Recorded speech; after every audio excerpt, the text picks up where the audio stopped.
apa khabar? Selamat datang ke channel Mari Belajar Bahasa Melayu bersama Cikgu Dia. Sebelum itu, izinkan saya perkenalkan dahulu diri saya. Nama saya ialah Cikgu Nur Nadia binti Indra Gunawan dari Sekolah Kebangsaan AU Keramat. Pada hari ini, kita akan belajar tentang simpulan bahasa. Adik-adik masih ingat apa itu simpulan bahasa? Simpulan bahasa ialah peribahasa bahasa Melayu yang biasanya terdiri daripada dua patah perkataan yang membawa kepada maksud yang tertentu. Cuba adik-adik fikir apa contoh simpulan bahasa yang telah dipelajari. Antara contoh simpulan bahasa ialah berat tulang, ringan tulang, cakar ayam, kaki bangku, makan angin, buah hati dan sebagainya. Jadi, hari ini cikgu akan nyatakan beberapa contoh simpulan bahasa yang akan kita pelajari.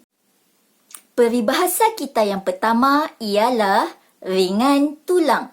Ringan tulang bermaksud orang yang rajin bekerja. Contoh ayat.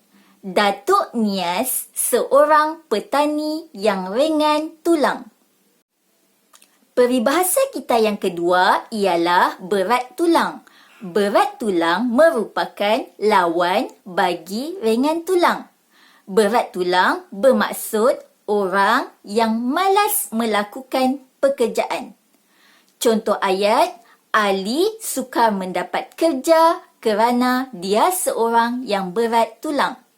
Seterusnya ialah curi tulang. Curi tulang bermaksud suka mengelat apabila melakukan pekerjaan. Contoh ayat, sikap Mail yang curi tulang itu menyebabkan dia dibenci oleh rakan sekerjanya. Seterusnya, berat hati. Berat hati bermaksud tidak sampai hati. Contoh ayat, Ibu Farah berasa berat hati melepaskan anaknya pergi ke perkemahan itu. Peribahasa yang seterusnya ialah bulat hati. Bulat hati bermaksud keputusan yang tamat.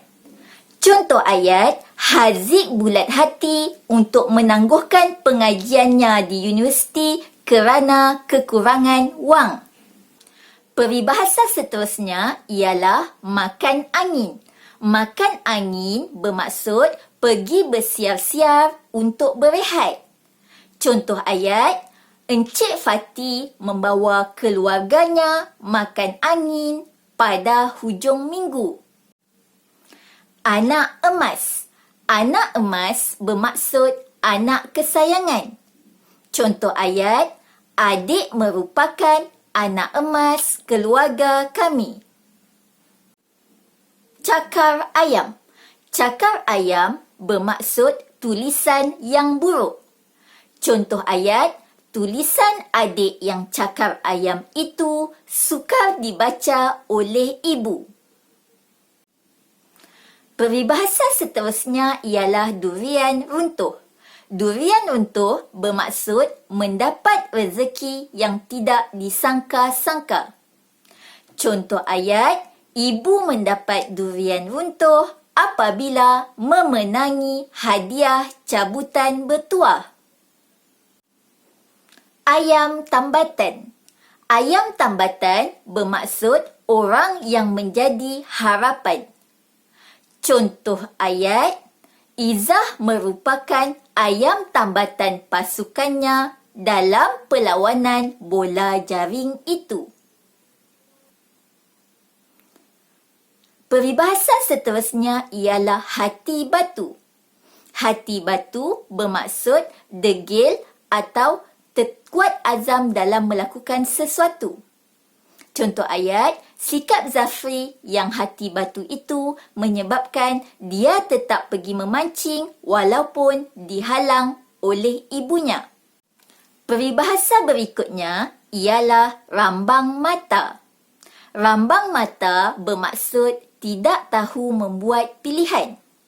Contoh ayat, Nadia rambang mata apabila masuk ke kedai kain itu. Keras sumbang. Keras sumbang bermaksud tidak suka bergaul.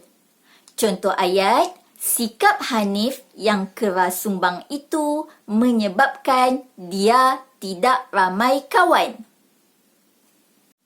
Batu api. Batu api bermaksud orang yang suka menghasut. Contoh ayat, pergaduhan antara Auni dan Mia berpunca daripada sikap Hana yang suka menjadi batu api. Peribahasa yang seterusnya ialah panjang tangan.